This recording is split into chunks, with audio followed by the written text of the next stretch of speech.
ألبسنا حسنا وتيجانا والأنس والشحنا نورا وتبيانا في أرضنا بزغت شمس بها أعلق والكون أنشدنا يروي حنايانا النور ألبسنا.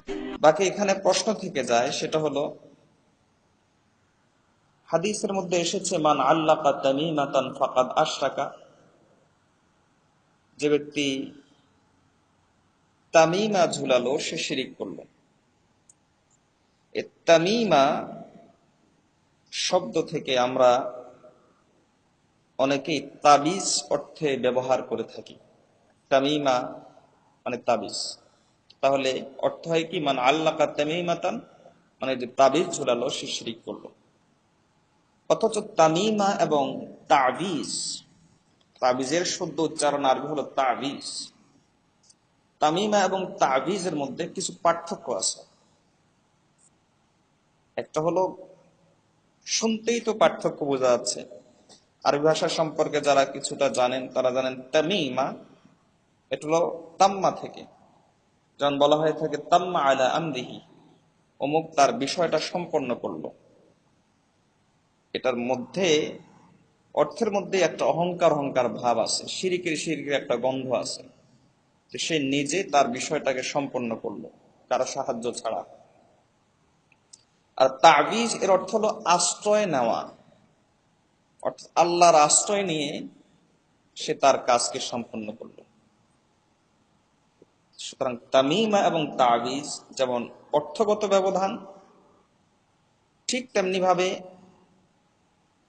তামিমা এর অর্থ কোরআন এবং হাদিস লেখা হয়েছে এমন কোন কাগজের টুকরো অথবা প্লেটে লেখা হয়েছে এমন কোন প্লেট, ওর এই কাগজের টুকরোকে মাদুরের ভিতরে ব্যবহার করে ঝুলানো, সেটা তামিমা। এরকম কোনো কথা এ পর্যন্ত কিতাবে এভাবে বলা হয়নি। বরং হ্যাঁ, যেহেতু দেখতে দুটাই একরকম, যে কালিমাত ওয়া তামতামাত দিয়ে যা লেখা হয়, দুর্বোধ্য কথা দিয়ে, জিন্নাত শায়াতিন গায়রুল্লাহ থেকে আশ্রয় নিয়ে যে কথাগুলো লেখা হয়, যেটা বিভিন্ন বদলোকেরা করে থাকে, সেটাও ঝুলিয়ে ব্যবহার করা হয় তাবিজের মতো করে। আর কোরআন এবং হাদিস লিখে যেটা ব্যবহার করা হয় সেটাও ঝুলানো হয়। দেখতে দুটাই একরকম, যেটা ঝুলানোর কাজ অথবা বাহুতে লাগায়, অনেক সময় কোমরে লাগানো হয়, দেখতে দুটাই একরকম। এজন্য ব্যাখ্যাকরগণ, হাদিস বিশারদগণ তারা বলে দিয়েছেন যে তামিমা দ্বারা উদ্দেশ্য আল খাজারাত, যে পুঁতি একটার সাথে একটা ঢুকিয়ে, যেমন এখন ব্রেসলেট আছে, আরো বিভিন্ন ধরনের বস্তু আছে, আর্মলেট আছে, এবং পুঁতি, নেকে কি বলে, লকেট, এগুলো আছে। তো এগুলো পাশাপাশি তামিমাও আছে। অনেকেই তার পীর সাহেবের ফটো ঝুলান। এগুলো সবই হলো তামিমার অংশ, যেগুলো সম্পূর্ণ শিরিক। সুতরাং হাদিসের মধ্যে যে বলা হয়েছে মান আল্লাকা তামিমাতান, সেখানে বলা হয় না মান আল্লাকা তাবিজান। হাদিসে এটা বলাই হয়নি যে তাবিজ ঝুলালো, অর্থাৎ যে দোয়া অথবা কোরআনের আয়াত অথবা বাক্য দিয়ে আল্লাহর কাছে আশ্রয় প্রার্থনা করা হয়েছে লিখে, যে ব্যক্তি সেটা ঝুলালো, এরকম হাদিসে বলা হয়নি। বরং হলো হয়েছে মান আল্লাকা তামিমাতান, যে ব্যক্তি তাবিজ ঝুলালো, ফাকাদ আশরাকা, সে শিরিক করলো। আর বলা হয়েছে ফালা আতাম্মা আলাইহি, তাহলে আল্লাহ তার কাজ পূর্ণ করবেন না, এরকম অনেক হাদিস এসেছে।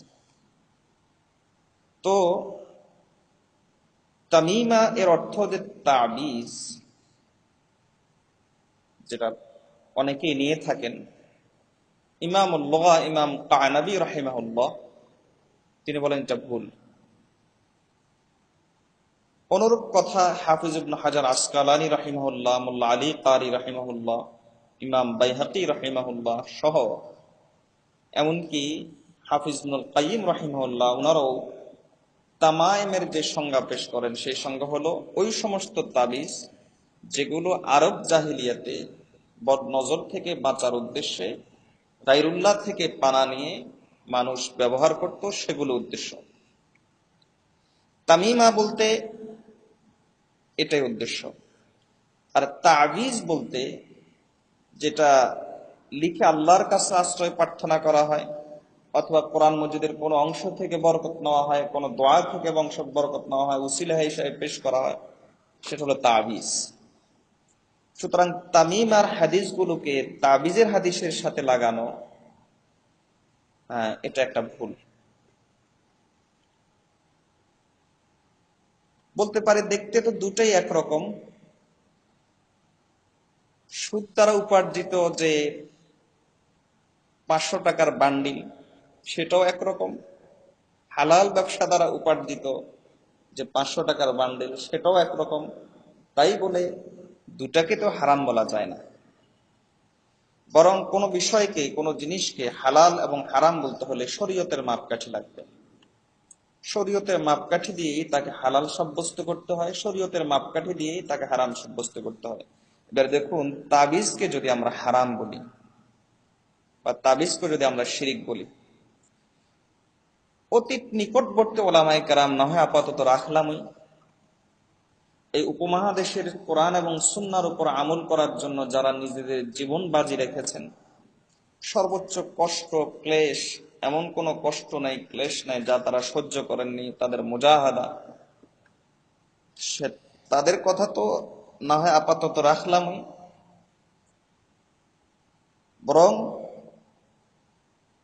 যদি এই তাবিজকে, যেটা কোরআন এবং হাদিস দ্বারা লেখা হয়, বারবার বলছি, যেটা কোরআন এবং হাদিস দ্বারা লেখা হয়, অথবা এমন বাক্য দিয়ে লেখা হয় যেটা দুর্বুদ্ধ নয়, আল্লাহর কাছে আশ্রয় প্রার্থনা করা হয় লিখে, আর সেটা যদি ঝোলানো হয়, এগুলোর ব্যবহারকে যদি শিরিক বলে দেওয়া হয়, সেগুলোকে যদি তামিমা বানানো হয়, এগুলোকে যদি তামিমা সাব্যস্ত করা হয়, যেগুলো তামিমা, তাহলে এরকম বহু সাহাবীকে, আল্লাহ মাফ করুন, তখন মুশরিক বলতে হয়। অনেক সাহাবীকে তখন মুশরিক বলে দিতে হয়।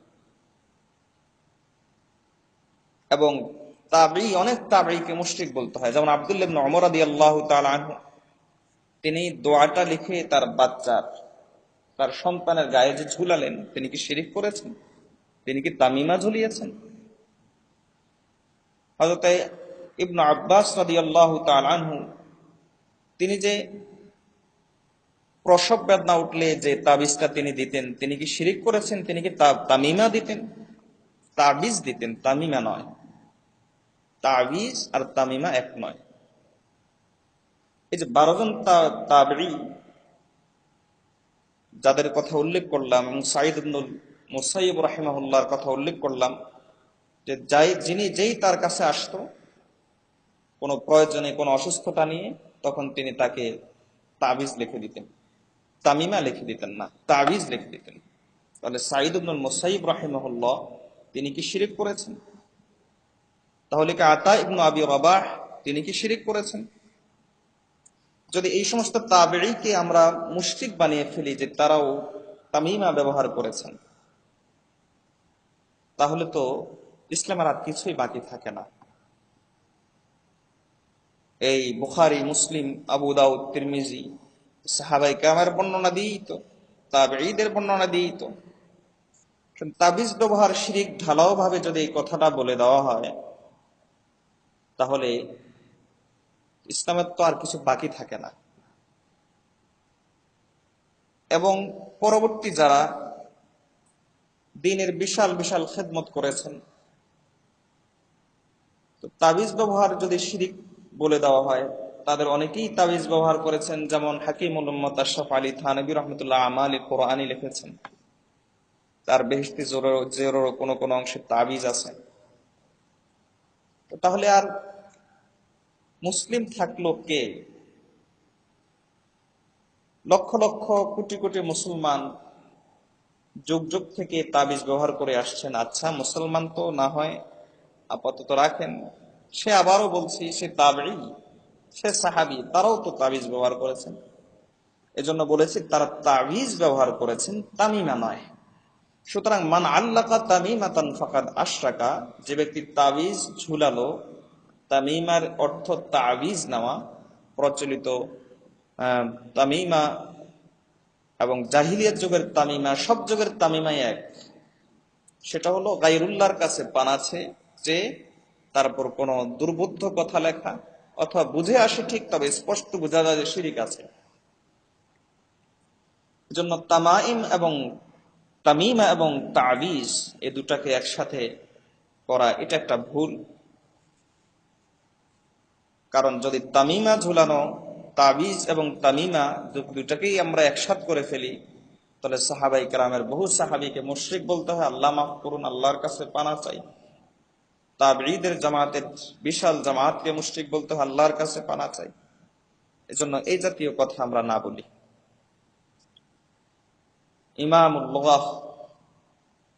ইমাম কানাবী রাহমাতুল্লাহ আলাইহির জন্য স্পষ্ট করেছেন, ওয়া বা'যুহুম ইয়াতাওয়াহহামু, অনেকেই এই সংশয়ের ভিতরে পড়ে, জান্নাল আযাত, তাবিজ যেগুলো সেগুলো হিয়া আত-তামাইম, সেগুলো হলো তামিমা, ওয়ালাইসা কাযালিক, অথচ বিষয়টি এমন নয়। আর এই বর্ণনাটা মুগরিব খণ্ড নম্বর 1 পৃষ্ঠা নম্বর 107 এবং এসেছে তাহজিবুল লুগাহ খণ্ড নম্বর 1 পৃষ্ঠা নম্বর 260। সুতরাং মান আল্লাকা তামিমাতান, যে ব্যক্তি তামিমা ঝুলালো সে শিরিক করলো। এখানে তামিম মানে তাবিজ নয়, তামিম মানে হলো ওই সমস্ত লিখিত বাক্য যেগুলো কাগজ ইত্যাদিতে লিখে, অথবা ওই সমস্ত হাজারাত, পুঁতি, ব্রেসলেট, যেমন এখন ভারতে অনেক ব্রেসলেট বা অনেক ইয়ে পাওয়া যায়, এটা কি বলা হয়, লকেট, যেগুলো দিয়ে তাবাররুক নেওয়া হয়, এগুলো যে ব্যক্তি ঝুলালো সে ব্যক্তি হলো শিরিক করলো, সেটা হলো তামিমা।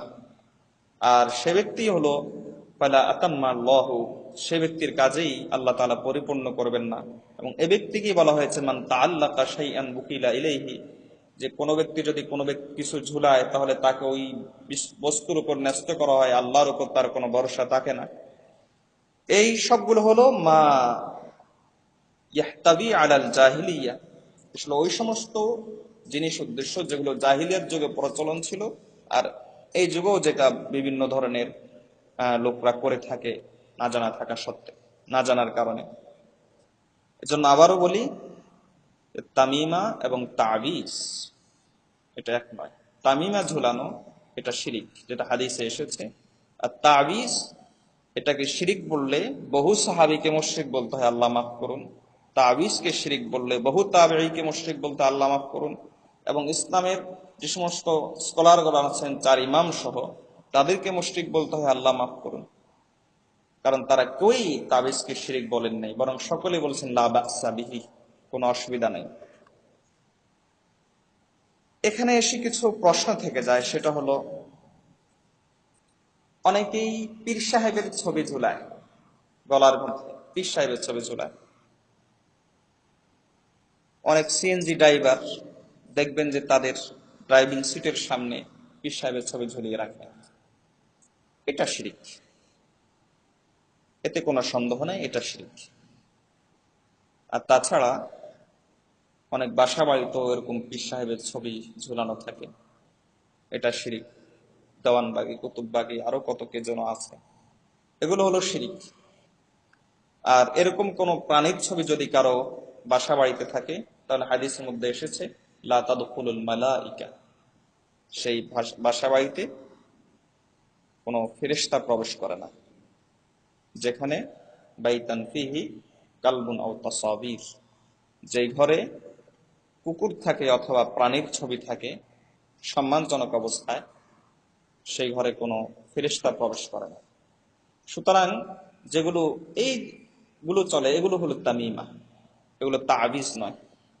তাবিজ হলো শুধুমাত্র সেগুলোই যেগুলো কোরআন এবং হাদিস দ্বারা লিখিত, যেটা সাহাবাই কেরামেরও ব্যবহার করেছেন, তাবেঈগণও ব্যবহার করেছেন। এখানে আরেকটা প্রশ্ন অনেকে উত্থাপন করে, সেটা হলো যে তাবিজ যদি ব্যবহার করা হয়, চাই সেটা কোরআন হাদিস থেকেই হোক, তো কোরআন হাদিস থেকে ব্যবহার করলে তো আরেকটা সমস্যা। কি সমস্যা? সমস্যা হলো এটা নিয়ে অনেক সময় বাথরুমে যাওয়া হয়, এটা কোরআন শরীফের অবমাননা হয়, হাদিসের অবমাননা হয়।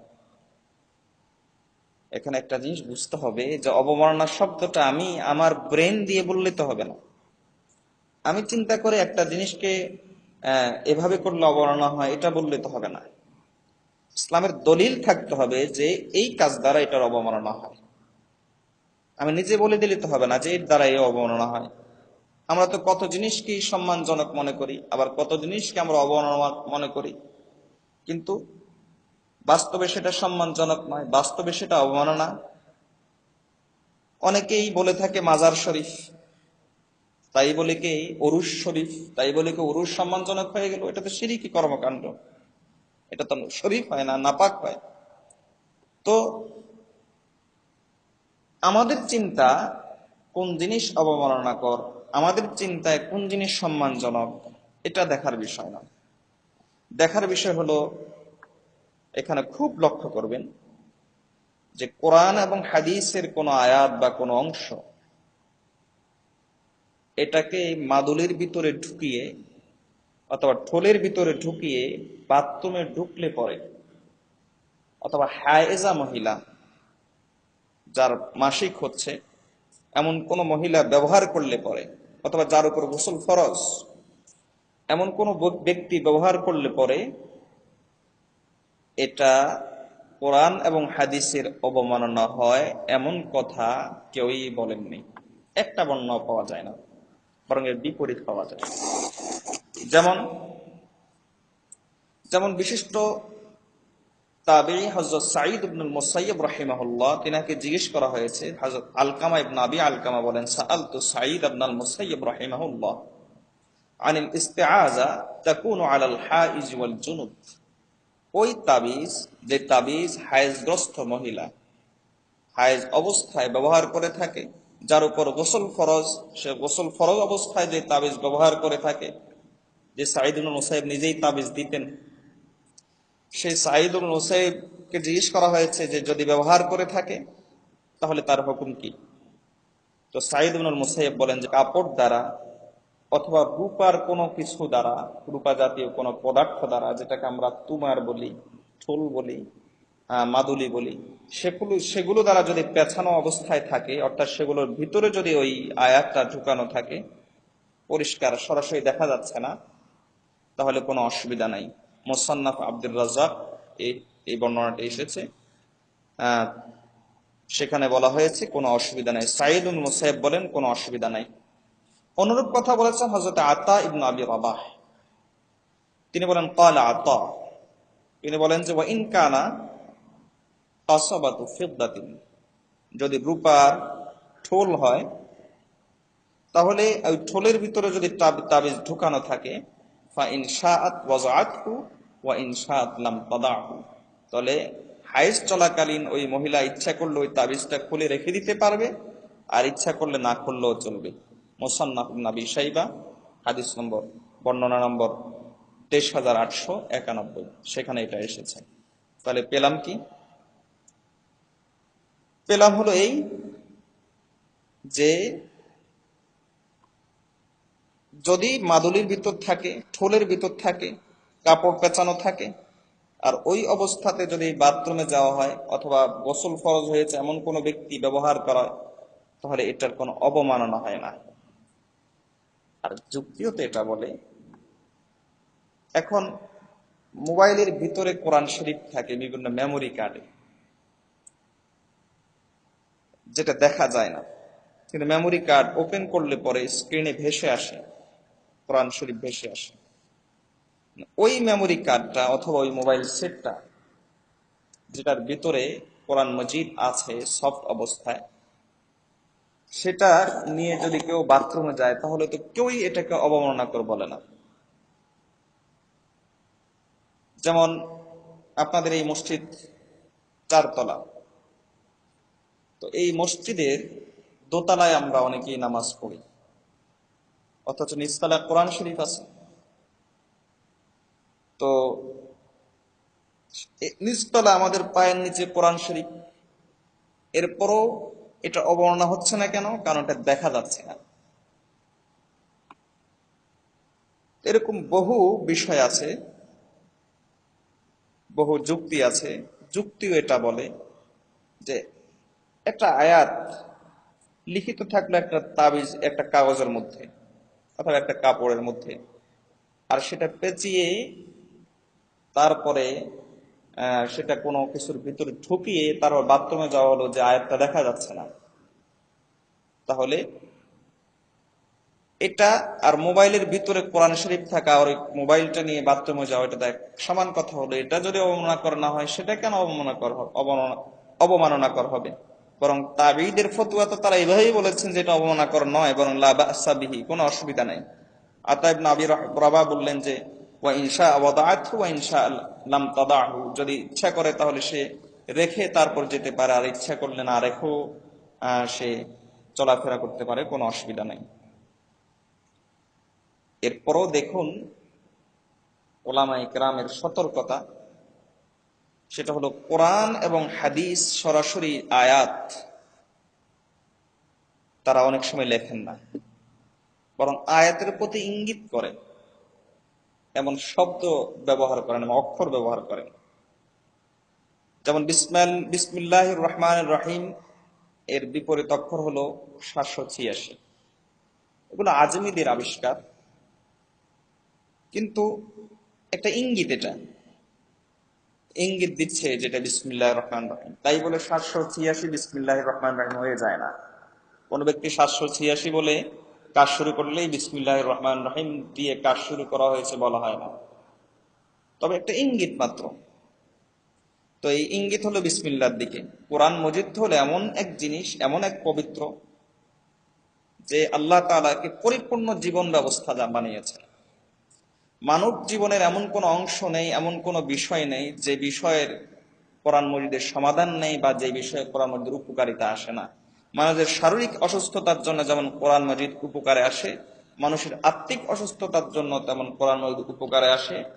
মানুষের ব্যক্তিগত জীবনের জন্য কোরআন মজিদ যেমন কার্যকর, মানুষের সামাজিক, পারিবারিক, মানুষের রাষ্ট্রীয়, আন্তর্জাতিক জীবন সর্বক্ষেত্রে কোরআন মজিদই একমাত্র ব্যবস্থাপত্র। ছোট্ট বিষয় থেকে শুরু করে বড় বিষয় পর্যন্ত সব ক্ষেত্রে কোরআন মজিদ কাজে আসে। আলহামদুলিল্লাহ, এটা কোরআনের মুজিজা। যে কোরআন দিয়ে রাষ্ট্র পরিচালনা করা যায়, সে কোরআন দিয়ে চিকিৎসাও নেওয়া যায়, এটা কোরআনের মুজিজা। এটা এমন নয় যে যেটা দিয়ে অনেক বেশি কাজ করা যায়, অনেক বেশি বিষয় করা যায়, সেটা দিয়ে ছোট জিনিস করা যায় না, এটা এরকম না। কোরআন দিয়ে সব বৈধ কাজ কোরআন দিয়ে করা যায়। আলহামদুলিল্লাহ, এটা কোরআনের মুজিজা। তো কোরআনের মুজিজা, কোরআন তো এমন পবিত্র জিনিস যে এর প্রতি ইঙ্গিত দিয়ে কোনো শব্দ যদি লেখা হয়, সেটারও একটা ফায়দা হয়। আমরা কোরআন মজিদের ইহতিরাম হিসাবে অনেক সময় এই যে কভার, কোরআন মজিদ, এটা তো আর কভারটা তো আর কোরআন মজিদ না যেটা বাইন্ডিং করা হয়, বরং বাইন্ডিং মা বাইনা দফাতাইন, দুই বাইন্ডিং এর মাঝখানে যা আছে লেখা, সেটা হলো কোরআন মজিদ। কিন্তু আমরা এই বাইন্ডিংটা ধরতে আমরা খুব আদবের সাথে ধরি। কেন?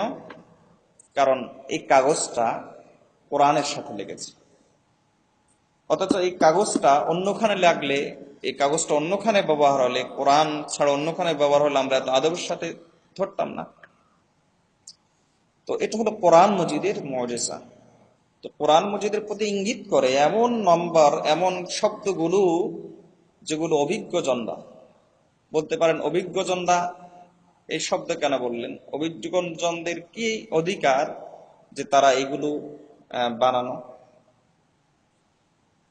এখানে আমাদের বিষয়টা বুঝতে হবে।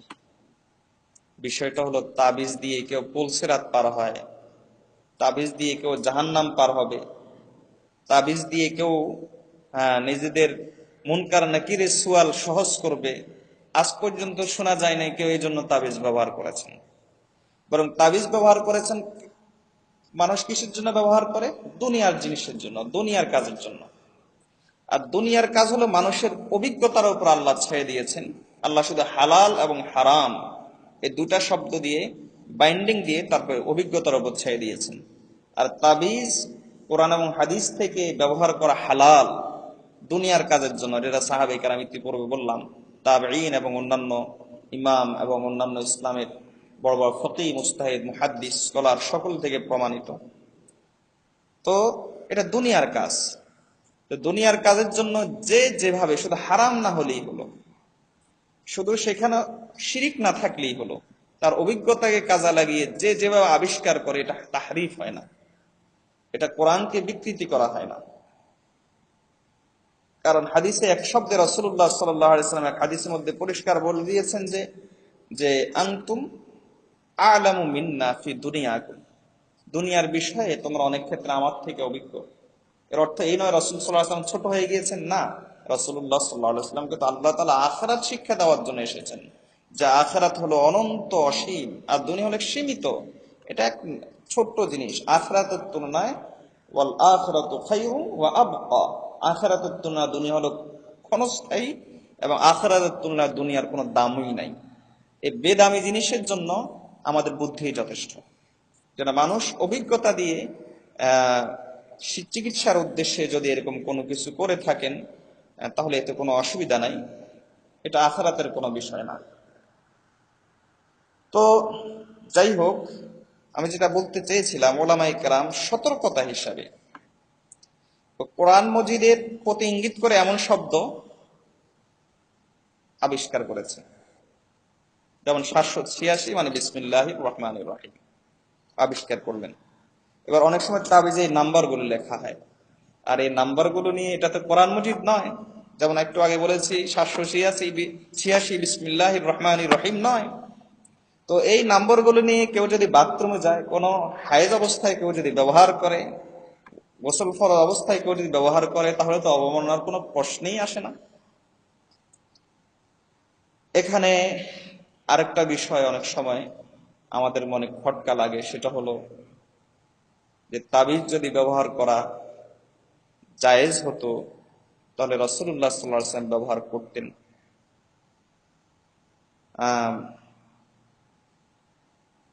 এখানে বিষয়টা আল্লাহ রাসূল সাল্লাল্লাহু আলাইহি ওয়াসাল্লামের মেজাজ, প্রকৃতি, রুচি, কি চান কি চান না, কোন জিনিস হালাল কোন জিনিস হারাম, এটা সাহাবায়ে কেরাম রাদিয়াল্লাহু তাআলা আজমাইন রাসূলুল্লাহ সাল্লাল্লাহু আলাইহি ওয়াসাল্লাম অনেক সময় বডি ল্যাঙ্গুয়েজ থেকে বুঝে ফেলতেন। চমক জিনিস থেকে তিনি রাগ করেছেন, সুতরাং এটা করা যাবে না। ওই ব্যাপারে তিনি মুচকি হেসে দিয়েছেন, সুতরাং এটা করা যাবে, এটা বুঝে ফেলতেন।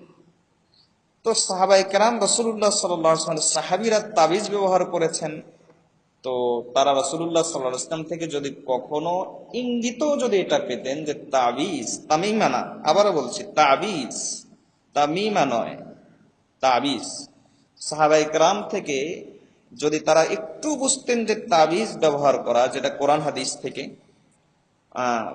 যদি তাবিজ ব্যবহার করা রাসূলুল্লাহ সাল্লাল্লাহু আলাইহি ওয়াসাল্লাম অপছন্দ করেন, একটু যদি বুঝতেন, তাহলে অন্তত সাহাবায়ে কেরাম ব্যবহার করতেন না।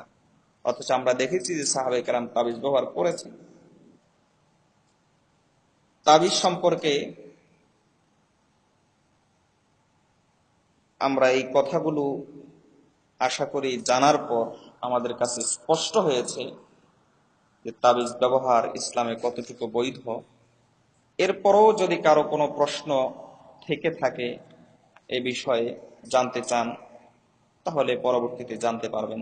আর আরেকটা বিষয় হলো, এখানে আমি বারবার বলেছি জায়েজ, তাবিজ ব্যবহার জায়েজ। তো এই তাবিজ ব্যবহারের প্রতি আমাদের কিছু মুসলিম ভাইয়ের অতি উৎসাহ দেখা যায়, এটা তো তাবিজ, ওটা তো তাবিজ, এটা তো তাবিজ, এরকম যেন না হয়। জায়েজকে জায়েজের সীমানাতে রাখি। উৎসাহীদের এই উৎসাহ দেখে এটাকে হারাম যেমন বলা যাবে না, শিরিক যেমন বলা যাবে না, আবার উৎসাহী যারা, অতি উৎসাহী যারা, তাদের উৎসাহকেও আরো বেশি উৎসাহিত করা যাবে না। বরং জায়েজকে জায়েজের সীমায় রাখি, জায়েজকে সুন্নাত না বানাই, জায়েজকে আমরা ফরজ না বানাই, জায়েজকে জীবনের অংশ না বানাই। কখনো যদি দরকার হয়, যেমন চিকিৎসা দরকার হয়েছে তাই নিয়েছি, যে কখনো যদি একান্ত দরকার হয় তাহলে যাব, তো ওটার জন্য তাবিজ, এটার জন্য তাবিজ, ওটার জন্য তাবিজ, এই জাতীয় কাজগুলো না করি। আরেকটা বিষয় হলো, অনেকে তাবিজের জন্য যায় কার কাছে? ওই যে চট্টগ্রামের টিপরা, অমুক অমুসলিম হিন্দু, মনে রাখবেন সেগুলো তাবিজ না, সেগুলো তামিমা। আর যে ব্যক্তি তামিমা ঝুলালো সে শিরিক করলো। তাবিজ তো হয় কোরআন হাদিস থেকে, সুতরাং এটা নিতে হবে আলেম, সালেহ, নেককার, কোনো ভালো মানুষ যার থেকে শিরিকের কোনো সম্ভাবনা নাই, তার থেকে এটা নেওয়া যাবে। আর যেগুলো অমুসলিম সেগুলো তো তামিমা, সেগুলো তাবিজ না, আর সেটা শিরিক। আর ওই তামিমা ঝুলিয়ে কেউ যদি মনে করে যে তামিমাই আমার সবকিছু করবে, কারণ তামিমার অর্থই হলো এই তাম্মা আলা আমরিহি, যে স্বয়ং সম্পন্ন। তো সে যদি মনে হয় তাবিজ মানে হলো আল্লাহর কাছে আশ্রয় চেয়ে নেওয়া, তো সে ব্যক্তি যদি তামিমা ঝুলিয়ে মনে করে যে এটাই আমার সবকিছু করে দিবে, অ্যাক্সিডেন্ট হয় নাই কারণ তামিমা ছিল। হ্যাঁ, তো আমাদের দেশে দুটো একরকম হয়ে যাওয়ার কারণে, যেহেতু আমরা আরবি ভাষায় ভাসি না, এজন্য সবগুলোকেই তাবিজ বলি। কিন্তু শরীয়ত বা ইসলাম, যারা ইসলামের বিষয়ে বিশেষজ্ঞ, কোরআন হাদিসে বিশেষজ্ঞ, তারা তাবিজ আলাদা বলেছেন, তামিমা আলাদা বলেছেন। তাবিজ আলাদা, তামিমা আলাদা। বিষয়টাকে আমরা এভাবে বুঝতে পারি যে তামিমা এটা হলো শিরিক, যেটা কোরআন হাদিস থেকে হয় না, যেটা কোনো নেককার লোক দেয় না, যেটা বদ্রা দিয়ে থাকে। আর এ সহজ, এভাবে বুঝে নিলেই হবে। আর তাবিজ এটা শিরিক নয়, এটা জায়েজ, যেটা বদলোকরা দেয় না, যেটা নেককার মানুষ দিয়ে থাকে। মানুষ, কিছু মানুষকে, এক হাদিসের মধ্যে শুরুতে জন্য একটা হাদিস আমি আপনাদের সামনে পড়েছি, যে রাসূলুল্লাহ সাল্লাল্লাহু আলাইহি ওয়াসাল্লাম বলেন, ইন্না লিল্লাহি খালকান, আল্লাহ তাআলার কিছু সৃষ্টি এমন আছে, খালাকাহুম লিহাওয়াইজিন নাস, মানুষের প্রয়োজন পূরণ করার জন্য আল্লাহ তাআলা তাদেরকে সৃষ্টি করেছেন। সুবহানাল্লাহ। এখানে কারো যদি পেটে ব্যথা হয় তাহলে বলবেন কি? পানি পড়ানো। আর যদি দিনদার হয়, বাসায় যদি পেটে ব্যথা হয় তাহলে বলবেন কি? যাও মসজিদে ইমাম সাহেবের কাছ থেকে পানি পড়ানো। আর যদি ডাক্তার দোকানে থাকেন, তখন যদি পেটে ব্যথা হয় তখন বলবেন কি? ডাক্তারের কাছে যাও। তো দিনদার মানুষ, তাদের প্রয়োজন পূরণ করার কথা যখন চিন্তা আসে, যারা দ্বীনের অনুশীলন করেন, যারা আমলের সাথে জড়িত থাকে, প্রয়োজন পূরণ করার কথা যখন চিন্তা আসে, অসুস্থতা থেকে চিকিৎসার করার কথা যখন চিন্তা আসে, চিকিৎসার চিন্তা যখন আসে, তখন তাদের যেমন ভাবে আপনার আল্লাহর কাছে দোয়া করার চিন্তা আসে, আল্লাহর কাছে কান্নাকাটি করার চিন্তা আসে, পাশাপাশি একজন নেককার লোকের কিছু বরকত নেওয়া, তার থেকে কিছু লিখে আনা, এই চিন্তাটাও আসে। এটা দোষের না। রাসূলুল্লাহ সাল্লাল্লাহু আলাইহি ওয়াসাল্লাম বলেন, আল্লাহ তাআলা কিছু মানুষকেও তৈরি করেছেন যে ইয়াফজাউন নাস ইলাইহিম ফি হাওয়াইজিহিম, মানুষ যেই কোনো প্রয়োজনে, মাসালা দরকার হয়েছে, দৌড় দেয় একজন আলেমের কাছে। কোনো বিষয় জানার দরকার হয়ে পড়েছে, দৌড় দেয় একজন আলেমের কাছে। কোনো চিকিৎসা দরকার, দৌড় দেয় একজন আলেমের কাছে। পেটে ব্যথা উঠেছে, দৌড় দেয় একজন আলেমের কাছে। মাথা ব্যথা উঠেছে, দৌড় দেয় একজন আলেমের কাছে। বেশি অসুস্থ পড়েছে, ফোন করে ইমাম সাহেব দোয়া করবেন, অসুস্থ মুখ। এই যে আল্লাহ তাআলা কিছু লোককে সৃষ্টি করেছেন এরকম, যারা মানুষের প্রয়োজন পূরণ করে, আর মানুষ তাদের কাছে দৌড়ে দৌড়ে প্রয়োজনের সময় আসে, আর তারা হাসি মুখে তা পূরণ করে। আল্লাহ বলেন, উলাইকাল আমিনুনা মিন আযাবিল্লাহ, এরা আল্লাহর আযাব থেকে নিরাপদ। এমন পবিত্র গোষ্ঠীকে, এমন একটা পবিত্র জামাতকে, যেটা ওলামার জামাত বলা হয়, আলেম শ্রেণী বলা হয়, এমন একটা পবিত্র জামাত যারা মানুষকে নামাজ শিখায়, যারা মানুষকে সালাত শিখায়, সওম শিখায়, রোজা শিখায়, হজ শিখায়, এমন একটা পবিত্র জামাতকে তাবিজ ব্যবহারের কারণে যদি আমরা মুশরিক বলে দেই, তাহলে এর অর্থ কি? মানুষ আলেম ওলামা থেকে দূরে সরে যাবে। আর আলেম ওলামা থেকে দূরে সরে যাওয়া বা দূরে সরানো, আল্লাহ মাফ করুন, আল্লাহ আমার ধারণাকে ভুল প্রমাণ করুন, জানি না এটা কোনো অমুসলিমদের কোনো চক্রান্ত কিনা, জানি না এটা শয়তানি কোনো চক্রান্ত কিনা, যে দূর সরানোর এভাবেই ভদ্র কৌশলগুলো অবলম্বন করা হচ্ছে। একদিকে বলা হচ্ছে এরা মৌলবাদী, একদিকে এদেরকে গালি দেওয়া হচ্ছে ইত্যাদি ইত্যাদি বলে, আবার আরেকদিকে আলেম ওলামা থেকে দূরে সরানোর নানা কৌশল আজ সমাজে চলছে। তোমাদের এই একটা কৌশল যে তাদেরকে মুশরিক বানানো হচ্ছে। এক শ্রেণীর মানুষ শুধু তাদেরকে মুশরিক বানায়। অমুসলিম বলা কাউকে, এটা তো বুকে কাঁপুনি সৃষ্টি করার মতো কথা, যে একজনের ইমানের বিরুদ্ধে সাক্ষী দিচ্ছে যে ব্যক্তি মুসলিম না, অথচ সে তার ইমানের সাক্ষী দিচ্ছে আমি মুসলিম। সে বলছে যে আশহাদু আল্লা ইলাহা ইল্লাল্লাহ ওয়া আশহাদু আন্না মুহাম্মাদুর রাসূলুল্লাহ, আর আমরা ঠুনকো অজুহাতে তাকে বেঈমান বানিয়ে দিচ্ছি। আল্লাহ তাআলা আমাদেরকে এই ধরনের কর্মকাণ্ডগুলো থেকে বেঁচে থাকার এবং এগুলো থেকে দূরে থাকার তৌফিক দান করুন। আলেম ওলামার সাথে সম্পৃক্ত থাকুন। সবসময় লক্ষ্য রাখবেন যে আলেম ওলামা কি কথা বলেন, কোন দিকে যাচ্ছেন, কোন কথা বলছেন। হঠাৎ করে কোনো কথা শুনলেই হুজুগে সেটা নেচে উঠবেন না, হুজুগে সেদিকে চলে যাবেন না। সঠিক ভাবে সেটা বোঝার চেষ্টা করুন। আল্লাহ তাআলা আমাদেরকে দিন শিখার, দিন শেখানোর তৌফিক দান করুন। সব ধরনের শিরিক বিদআত থেকে বেঁচে থাকার তৌফিক দান করুন। জায়েজকে জায়েজ বলার, হারামকে হারাম বলার তৌফিক দান করুন। শিরিককে শিরিক বলার, ঈমানকে ঈমান বলার তৌফিক দান করুন। যারা জায়েজকে হারাম বলে তাদের কথা থেকে আমাদের জীবনকে বাঁচানোর তৌফিক দান করুন। যারা ঈমানকে শিরিক বলে তাদের থেকে আমাদের বেঁচে থাকার তৌফিক দান করুন। আবার যারা শিরিককে ঈমান বলে, আরেক দল আছে শিরিককে ঈমান বলছে, যেমন বিভিন্ন মাজার পূজারী, এগুলো শিরিক, অথবা বলে দিচ্ছি ঈমান। এদের থেকে আল্লাহ তাআলা আমাদের থেকে বেঁচে থাকার তৌফিক দান করুন। আমাদের মুসলিম উম্মাহকে হেফাজত করুন। ওয়া মা আলাইনা ইল্লাল বালাগ। আসসালামু আলাইকুম ওয়া রাহমাতুল্লাহ। يحيطكم أبدا بالأجر كثبانا، ينيلكم حلالا في الخلد فاخرة، ويسبغ الأجر للأعمال رضوانا.